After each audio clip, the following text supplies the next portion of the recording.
Okay, hi. So my name is Kris Gray, and I wanted to first just say thank you to the folks, Karen, especially for putting this event together and for inviting me to participate. And also just to say that, as always, I'm coming to you digitally from a real geographic location, and that location is in State College, Pennsylvania, which is unceded, occupied territory for the Susquehannock and other First Nations people. So I wanted to just take a moment during my time to acknowledge their stewardship of the land, water, animals, and air that we are coming together on today, either virtually or in real geographical time. I am going to bring up my PowerPoint presentation to share with folks.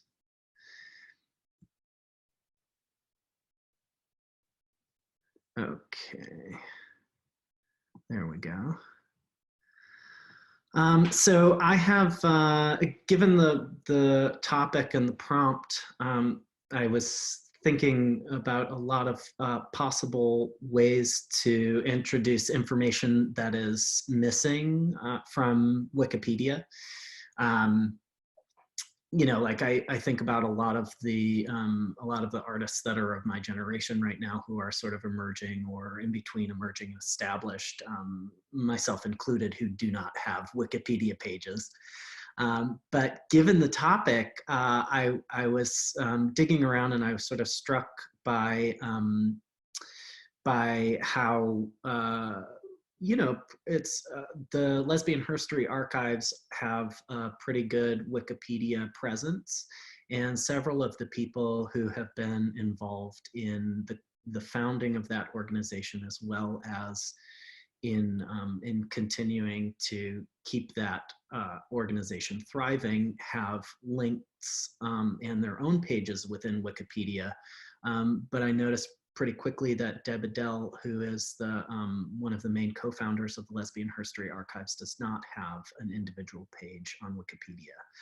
So I've chosen to approach this topic from that perspective, and so I'm bringing you some content about Deb Adele. So Silent Voices and Pictures Never Taken, this is a kind of reference to the way in which Lesbian Herstory Archives talks about its founding and coming into being at all, which is to say that a repository, an archive for lesbian experience, which came into being in the 70s, but grew out of a groundswell that dates back into the 50s and 60s, that there was a complete lack of visibility, and also a gap in the creating a kind of history as it was being made. So I've chosen Deb. Here's just the one of my favorite images of Deb Adele, and for those who are following along by alt text, this is an image of Deb in her youth leaning against a car that is parked on the sidewalk, and she's wearing a leather jacket and black pants. Deb, along with Joan Nessel, were the two women who were the main co-founders of the Lesbian Herstory Archives. And so there are a couple of things that I was thinking about in terms of like silence and visibility. Partially I was thinking about this quote from Deb, which is that when asked in the contemporary context about producing the archives back in the 70s, Deb is sort of famous for saying that our history was disappearing as quickly as we were making it, which is to say that they were in a historic moment where the people who were alive were were leading their lives with some connectivity, but in, like today we have the internet, we have Wikipedia, we have lots of ways of connecting, and that they noticed that with that web of vibrant lesbian lives, that there wasn't a repository or a place where those lives could be recorded and archived. And so I also love this this little quote, which is where I pulled my title for today's presentation. This is Joan Nestle, who says, "The roots of the archive lie in the silent voices, the love letters destroyed, the pronouns changed, the diaries carefully edited, the pictures never taken." And so on. So to think also about that, the founding of the Lesbian Herstory Archives, it took that place of silence and absence as a place of productivity, and to come from that place to making something that today affects the lives of many people. So the history, the herstory of the Lesbian Herstory Archives is pretty well documented, and actually a lot of the information that I've compiled and links that I hope to sort of help with building a page for Deb and to pass on to those who are trained to build it, come from text, video, and academic papers that have been written specifically about the Lesbian Herstory Archives. So for those of you unfamiliar with the archives, they were created in the early 70s. By the time that 1974, 1975 come around, the archives get a physical home in an apartment building on the Upper West Side. And so in the early 70s and into the late 70s, the entire archive really could be moved around to different locations. It could fit into a car and be driven around. And in fact, that's a lot of the work that the women were doing in the 70s to be able to connect people to the project that they were doing, and also to let people know that there was a place for their papers, their affects, and that would honor those histories that were otherwise unrecorded. So these are images of the early days of the archives when they were on the Upper West Side in the home of Joan and Deb, who are pictured here in the pane on the left-hand side. We have three figures in the foreground: Deb Adele wearing glasses and seated at the table. In the background, that's Joan Nestle on the left-hand side with the dark hair and the dark shirt. One of the things that I thought was really powerful in my research about this early exchange between Deb and Joan was this quote, this admission from Joan, where she talks specifically about having found a place that she believed would be good both for her to live, but also for the archives to take shape. And then at the time of this moment in the early 70s, that Joan didn't have enough money to be able to put down a depositor for the apartment. And in that moment, she turned to Deb, which she had, who she had met earlier at an academic conference. And Deb is really someone who I have personally witnessed, but also sort of tracked academically. Every time Deb is given the opportunity to and the chance to leverage a position of power or privilege, she does so for the greater good or for a social change. And this one, I think, is a particularly excellent example where, because Deb had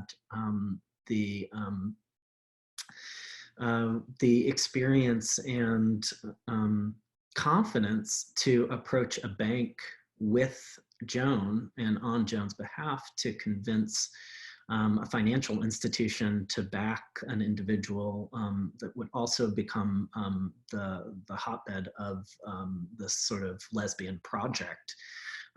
That's a particular moment where I can see Deb leveraging experience and privilege or power to create some kind of meaningful social change. And it's something that I have witnessed myself throughout the years as well. So here's a little snippet from Deb herself saying, "It is only in the individual stories together that we have lesbian history." I think that's a really powerful admission as well, that in the course of these many decades now of collecting and preserving, that the Lesbian History Archives exists as a place where lesbian history is recorded and centered, not just ancillary or ignored, but that it is in the center of the focus of that project. And so I'm going to share some images that I've put together that sort of think about or talk about some of the ways that I see Deb in collaboration with other people creating social change. So some of the things that happen with archives are that they exist in a place and then one must go to it or even just know of it in order to be able to have access to the information. Of course, in this day and digital age, we have growing number of ways in which to access information. But I think that it's really important and interesting to note that the Lesbian History Archives as an educational project was also an activist group engaged in intersectional social justice provocations. This is an image of a group of people marching in the street. There are different signs that are being held up in the background. One of them reads "Bull Dagger," another "lesbian," another "lesi." Femme is there in the background. And then on the very right-hand side of the screen, there's a banner that's visible that we'll see later on in this presentation, which is a banner that was often carried that represented the Lesbian History Archives. And I'm going to connect that to a visual artist who talks about that banner and its importance. But here on the left-hand side of this group of people is Deb Adele talking to, I think that might be Maxine Wolf actually in the middle. And then on the right-hand side in the foreground, Joan Nessel. So as a unit, as an activist unit, the archives didn't just exist in space. It was also a project that went out into the streets. They very famously, Deb and Joan, many other people who were involved in the early days of the Lesbian History Archives project would pack up their materials and drive around to different places in order to make presentations about the archives. And that was one of the ways that they both raised awareness to spread the word about the archives, but it's also something that they did that they could get paid for. Part of the way I think that this archive has thrived and continued throughout time is that through the efforts of people like Deb and Joan and many of the other women who are involved in the early days, that this archive was housed in someone's home, and that it grew out of that place of a very sort of personal investment in creating a space for this history to be recorded. And here's another image of a group of women in a public space. It appears that they're standing up on a set of stairs, and of the faces, there are some that you'll probably recognize. On the left-hand side, we see Deb Adele speaking to the crowd, holding two microphones to her mouth. So thinking about the ways in which the archive is not just a place where people come to, but also it is a voice, a collective voice of a portion of the population. And I'm happy to say that that kind of outreach and activism is something that Deb is involved in actively to this day. The archives, I was thinking also about, you know, the prompt about visual art and cultural product. And so I'm thinking in particular about the way that the Lesbian Herstory Archive not only is a repository for art and art objects, but that it also produces its own cultural affects, not the least of which is just a space that they've carved out to create continuity and to record and preserve. But here we have an image of Deb pasting a picture onto the front of an archives newsletter. So prior to the digital age where we are sending out e-blasts, there's actual object-based ephemera that the archives produced that went out into the world, extending their reach and their voice and their message, also allowing access to the archives through another portal, which is a newsletter, a magazine. In the links that I'll share with folks, there's like a 2-hour unedited documentary video clip that you can access on the Lesbian Herstory Archives website, which is really superior in that Deb, Joan, and others just speak directly to the ways in which they were producing this type of work at this time. This would have been in the 80s, I believe. So I'm thinking about the archive as a place that artists have access to, where they can bring work and have their work archived in this context of lesbian experience, feminist experience. But also that the archives are in themselves not only a cultural product that is incredibly valuable and important, but that also they're producing objects which which straddle the line between art object and communication object. So things like zines, for instance, we know that there's a great collecting possibility and archiving possibility for zines. Zines are, you know, like on a base level, kind of could be a limited edition or artist book. And it can include things like this newsletter that would go out as well. So this is an image on the left-hand side of Deb and Joan holding up a banner. One of the artists, a lot of these images come from Morgan Grenwald, who is quoted here on the right-hand side of the slide.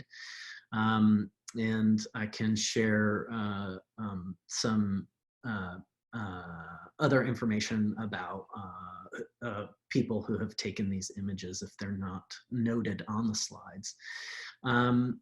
But here I think it's sort of a great quote by Morgan, who identifies as a visual artist. And she says that the early years of the archives, the 80s and 90s, for her are framed by our banner.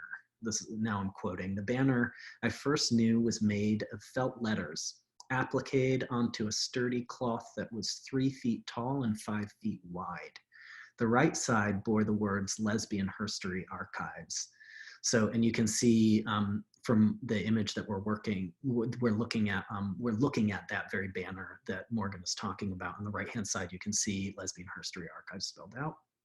Then I'll continue with the quote. On the left-hand side held the motto, "In memory of voices we have lost." A number of early volunteers, including Deb Adele and T. Corinne, made this banner. So in terms of its importance to queer, feminist, and lesbian identified artists, there are visual objects within the pantheon of what is archived, but that also what was produced that that reminds me very much of banners that we see today. I'm thinking about Tuesday Smiley. I'm thinking about different ways in which contemporary artists are redeploying the banner as an art object and as an object that has a sort of history of communication, but that also this object is handcrafted. And it was T. Corinne, for those who aren't familiar with her work, was very powerful and important photographer who has many objects cataloged at the Lesbian History Archives. Let's see. I think on that topic, the things that are coming up next for me are about artists who have used the archives as a place to make work from as well. So here's an image of Audrey and Rich visiting the archives in, this looks like this is early days. This is probably when they're on the Upper West Side still. Audrey and Rich, probably everyone is familiar with, but who is seated at a table, and behind you can see all around books, periodicals, and the physical affects of the Lesbian History Archives in its early days. Here is a piece of ephemera from the archive, which is an image of Barbara, an image of Barbara Hammer. I'm sorry. We've just passed the 1-year anniversary of Barbara's passing. And she was an incredible filmmaker and a total icon, and someone who was a personal friend of mine and who acted in significant ways to mentor me. Barbara has a longstanding relationship with the archives, and this is a little postcard where Barbara is pictured holding a film camera to her face and smiling in an incredibly bright and brilliant way. And around her you can see other folks who are gathered there. This was on the bottom of the postcard. It says lesbian language, feminine language. What is lesbian language? These are the issues that Barbara always grappled with in her filmic and visual work. And this is a postcard that was announcing some film screenings that this object now lives in the archives. But the archives, I know, were also a landing place for Barbara to return to in order to generate ideas and content for her creative projects. And she was also quite supported by the archives. This is an object that lives in the archives as well. These are original cancer journals, Audre Lorde's cancer journals from 1977 to 79. And these objects are housed there. It was in 1980 that Audre Lorde published the cancer journals, but the original journals live at the archives, and I know that it's one of the objects that that a lot of folks like to take a look at and have an experience with. In particular, there are lots of ways in which we could talk about archives and the physicality, the power of objects. And I think that these are the types of powerful objects that that connect intergenerationally to people who are sometimes no longer with us. And then I wanted to make sure to mention that there is a recent film called The Archivettes that is touring right now, that does an excellent job of talking about the Lesbian History Archives, and Deb Adele is featured prominently in this film. I had planned, if we were sort of meeting in person in a place, to show the trailer for this film. in part because I would love to start a conversation about bringing the film to campus, possibly next year, maybe even building a little bit of a symposium around it. Here's an image of Deb and Megan Rossman, who is the filmmaker, from a recent screening in New York City. And Megan has been working to film at the archives for many years. And this is the sort of screen grab from the trailer, which is worth looking at. And I can include that in the links that I share after. On the topic of artists who are currently using the archives, everybody from folks like Anna Campbell to this artist Phoenix Lindsay Hall have spent. Well, there are a lot of artists who are spending time at the archives and taking inspiration from the work that is there. This is a recent piece of Phoenix Lindsay Hall where they've taken that image that I began the presentation with and blown it up on wood and steel. And so we can see that it's installed in a gallery space there. And here is an image on the left-hand side, Phoenix Lindsay Hall, the artist who's created that artwork. In the middle, the image of Deb Adele, again in that badass leather jacket, leaning against the car. And then on the right side of the pane, actual Deb Adele standing with Morgan Grenwald, who is the person who took that original image. So I'm looking at an image like this, and I'm thinking about that, these questions about silence, visibility, and sort of intergenerational connectivity. Here's a place where an artist has taken an image. It's part of an archive. That archive is a repository for objects and images, information. It's also a platform for creative and cultural content to continue being produced. So not only is the archive producing its own objects and ephemera, but also artists are producing artwork based on the information therein. So the contemporary manifestation of the Lesbian History Archives is that it occupies now its own building in Park Slope. On the left-hand side, I'm showing an exterior view of a brownstone in Park Slope, which is the current home of the Lesbian History Archives. On the right-hand side here is an interior view.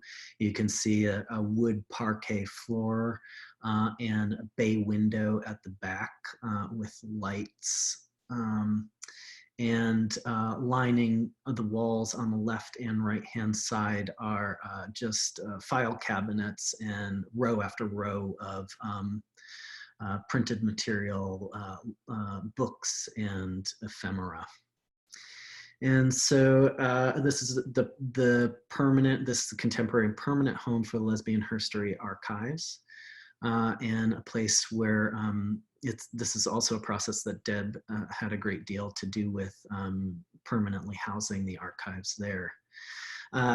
Part of the reason that I am making a presentation and in this context is because I have a conflict of interest in that I am personally vested in seeing Deb have a Wikipedia page, even if it is simply just to outline a little bit about Deb personally, and also to be able to link to some of the better documented pages about the Lesbian History Archives and the other people who have been involved in it.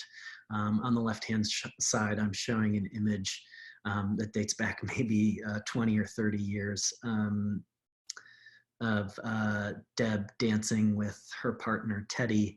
And on the right-hand side, a photograph from 2018 or 19 that features M. Miller on the left-hand side, Deb Adele next to her, next to them, I'm sorry, Teddy, Deb's partner, And then on the right-hand side, you can see me. Though I've been familiar with Deb's work and a huge fan of the Lesbian Herstory Archives for a long time, we really created a personal friendship that has grown when I was in uh, um, an art residency at the Museum of Contemporary Art in Tucson, Arizona, which is a place where Deb and Teddy spend a portion of their year. So back and forth between Arizona and New York City. But to end by saying thank you again for your time and attention. And thank you too for all of the people who have been trained to edit and who will continue doing this important work of adding to and expanding the representation of feminists on Wikipedia.